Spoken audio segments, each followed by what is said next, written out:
Bablu master কিভাবে গাড়ি ছিল দেখেছিস? মনে হচ্ছে পরীক্ষা দিতে না, চুরি করতে ঢুকেছি। তুই তো তাহলে একটা কাগজে বের করতে পারিস নি? টুকলি, যেটুকু বাড়ি থেকে পড়ে গেছিলাম সেটুকু ভুলে গেছি। প্রিয়া,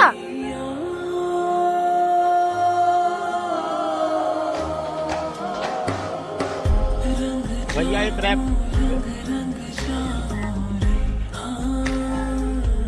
তোর রাজের সাথে ব্রেকআপ হয়ে গেছে?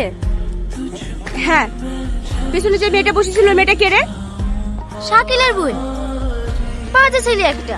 আমি প্রিয়াকে কতবার নিষেধ করেছি, ও যে কত মেয়ে জীবন নষ্ট করেছে তার নাই ঠিক। বাদ দে, ওই পাড়ার ছেলেগুলো ওই রকমই, কি কি খেয়ে বেড়ায়, ঘৃণা লাগে। আমি জানি ও খুব খারাপ ছেলে, তোকে বলিনি ওর সাথে মিশবি নি? ঠিকই বলেছিস, ও কারো কথা শোনে নাকি?